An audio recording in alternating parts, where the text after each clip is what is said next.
They remember the silence more than the movement.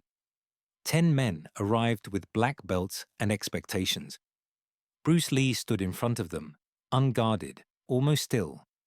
30 seconds later, the challenge was over. No one was injured, no one argued, no explanation was offered. What happened in that half-minute was not dramatic enough for rumor, yet precise enough to end the conversation permanently. Years later, those who witnessed it still struggle to describe how it happened, only that it did. The room was not chosen for significance. It was selected for availability. A rectangular training hall borrowed for the afternoon, its walls marked by years of use rather than decoration. The floor was worn smooth in places where feet had turned and pivoted countless times before. There were no banners announcing lineages, no mirrors positioned for performance, just mats, a few benches along the wall, and the low hum of conversation settling into expectation. Bruce Lee arrived without ceremony. Those who recognized him noticed how little space he seemed to occupy. No entourage followed. No one announced his presence. He placed his bag near the wall, removed his shoes, and stood quietly, observing the room as though it were unfamiliar territory, even though it wasn't. His reputation, however, had arrived long before he did.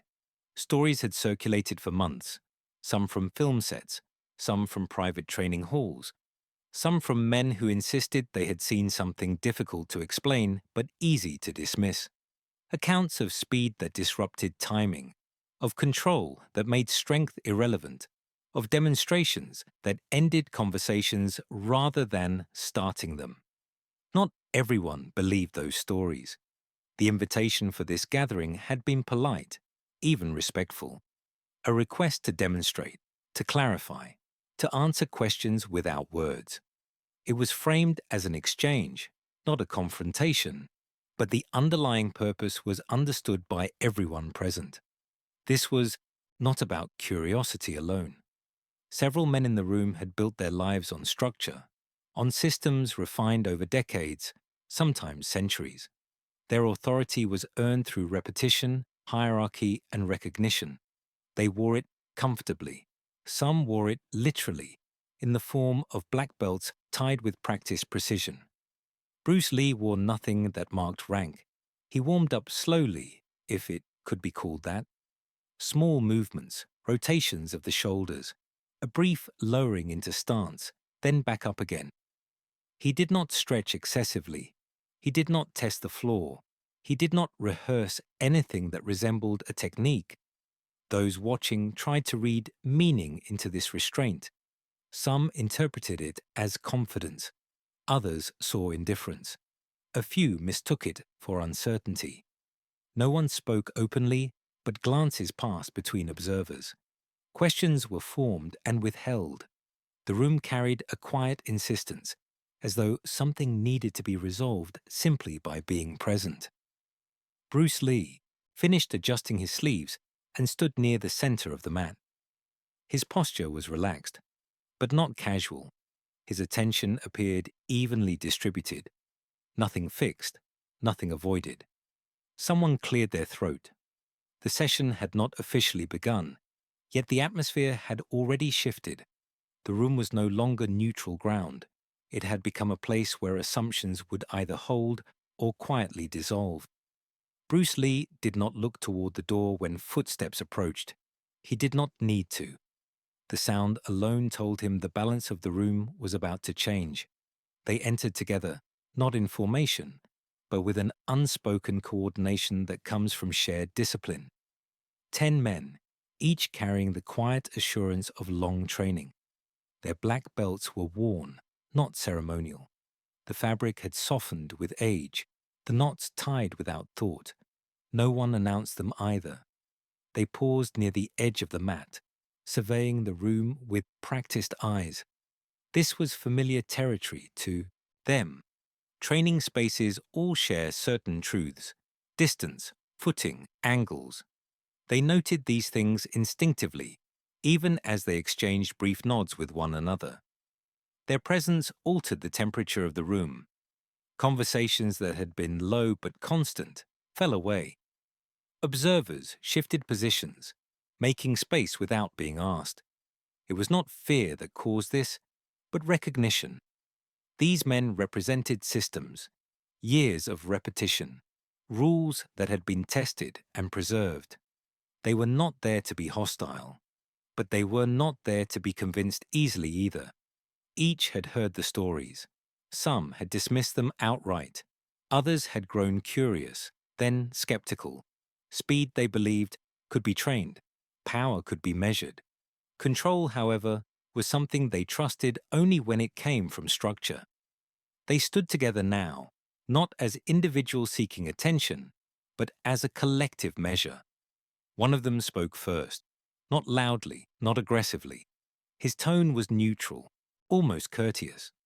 The words were few, a request to see what had been discussed so often, a suggestion that understanding could replace speculation. Bruce Lee listened without interrupting.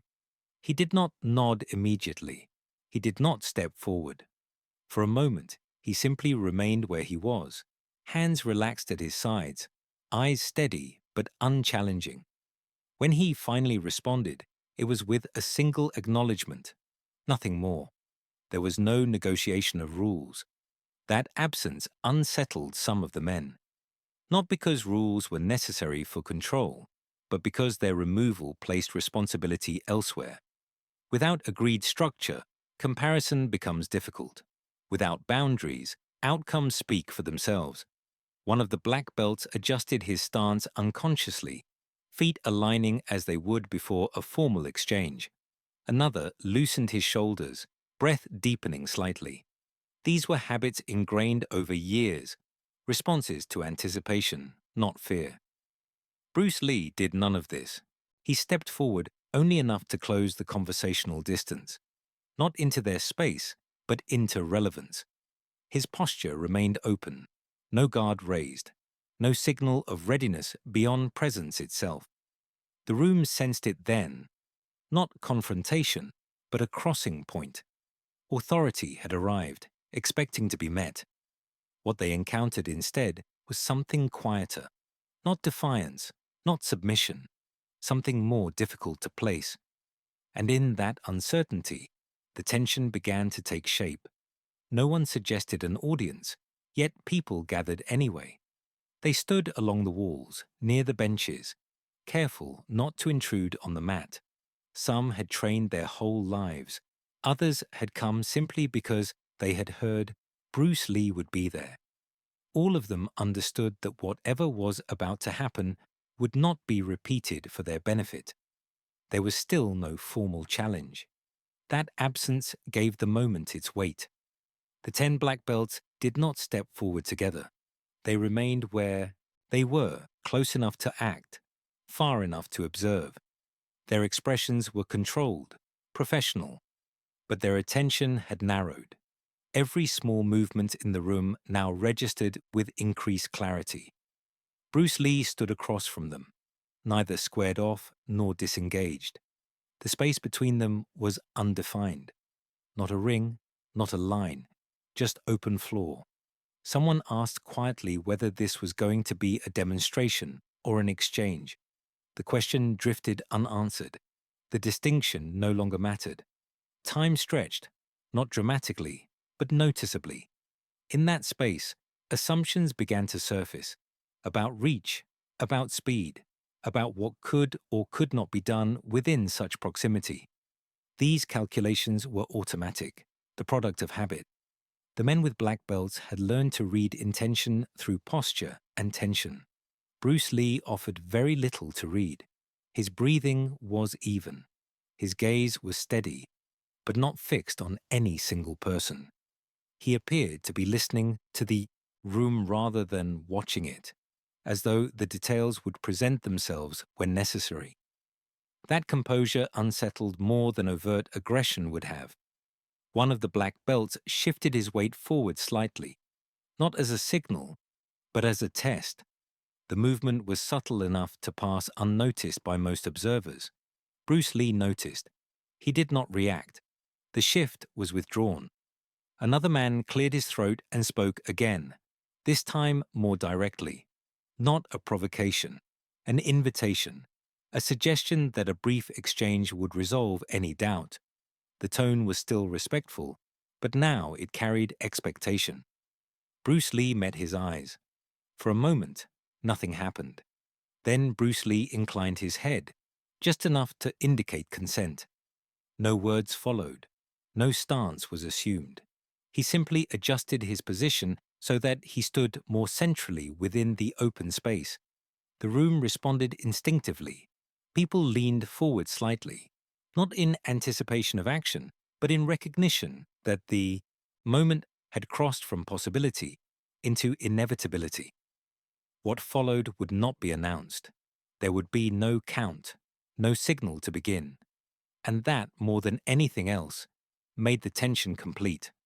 There was no signal to begin, no bow, no command, no formal agreement on order or approach. The absence of structure forced attention inward. The men with black belts understood this immediately. Without rules, training defaults to instinct. Without a framework, timing reveals itself. Bruce Lee remained still, not rigid, not waiting, simply present. One of the black belts stepped forward, not aggressively, but decisively. His movement was measured, disciplined, a probing advance meant to establish range and reaction.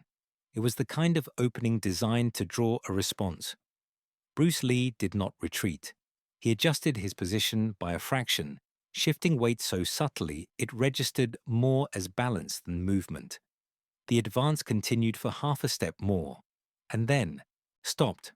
Something had changed. Observers would later struggle to describe that moment. Nothing obvious had occurred. No strike was thrown, no block raised. Yet the forward pressure dissolved, as if its purpose had quietly disappeared. Another black belt entered the space from the side, not rushing, coordinating. This was not chaos. It was controlled, respectful engagement, guided by habit and mutual awareness. Bruce Lee moved then, not quickly in the way people expect speed. There was no blur, no dramatic acceleration.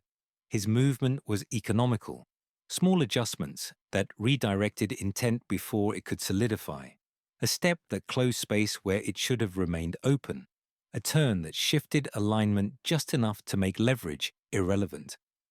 Contact happened, but it was fleeting. A forearm met a shoulder, not with force, but placement. A hand checked a wrist, not to seize it, but to interrupt the decision behind it. Each interaction ended before it could escalate. Within seconds, the room's understanding began to change. The black belts were not being attacked. They were being managed. Each attempt to initiate was met with an answer that arrived earlier than expected and resolved the question completely. The effect was cumulative. Confidence did not shatter. It quietly thinned. One man found his balance taken without being thrown. Another realized his forward momentum had been redirected into stillness. A third stepped back without recalling the decision to do so. Bruce Lee never raised his voice, never signaled dominance, never pursued. He allowed each movement to finish itself, and then removed its relevance. Time continued, uncounted but undeniable. The 30 seconds were not dramatic. They were efficient, enough space for every participant to understand what was happening, and just enough repetition for certainty to replace doubt. When it ended without declaration. Bruce Lee stepped back into neutral space. The black belts found themselves standing apart, breathing slightly heavier, posture altered, not by fatigue, but by recalibration. No one spoke. They did not need to. The demonstration had not displayed superiority. It had established clarity, and clarity, once felt, cannot be argued away. No one was thrown to the floor. There were no visible signs of loss, no grimaces, no shaken heads, no bruised pride expressed aloud. Yet something fundamental had shifted, and everyone in the room felt it at the same time. The black belts stood where they were, but they were no longer standing as before. Their posture had changed, subtly but unmistakably. Shoulders that had been squared with quiet confidence now rested differently. Stances that once carried readiness softened into neutrality, not from exhaustion, but from resolution. The absence of damage made the result harder to deny. Had someone fallen, explanations could have been offered. A misstep, an unlucky angle, a momentary lapse. But nothing like that had occurred. What had happened was cleaner, more difficult to contest. Their systems had not failed. They had simply not applied. Each man understood this privately before anyone acknowledged it openly. The realization arrived without embarrassment, because there was nothing humiliating in it. No one had been outmatched through strength or speed alone. No one had been shown up. They had been shown something else. One of the black belts exhaled slowly and adjusted his belt, more out of habit than necessity. Another looked briefly at the floor, not in defeat, but in thought. A third met Bruce Lee's eyes and held them for a moment longer than courtesy required. There was respect there now, of a different kind. Not the respect earned through rank or lineage, but the kind that arises when assumptions are quietly dismantled, when certainty gives way to observation. Bruce Lee said nothing. He did not explain what had occurred. He did not frame it as a lesson. He did not invite further attempts. His silence carried no challenge and no dismissal. It simply allowed the moment to settle as it was. Someone finally spoke, not to object, not to question, but to acknowledge. The words were few, a simple recognition that the demonstration had been sufficient. Others nodded. No formal conclusion was announced, yet the gathering had clearly ended. The room began to release its tension. People moved again. Quiet conversations resumed, though they carried a different tone now, lower, more reflective. The black belts gathered their belongings without urgency. There was no need to linger. Nothing more needed to be proven. As they prepared to leave, one of them paused and turned back briefly. Not to challenge, not to speak, just to look once more at Bruce Lee, standing where he had been at the beginning. The look was not one of disbelief.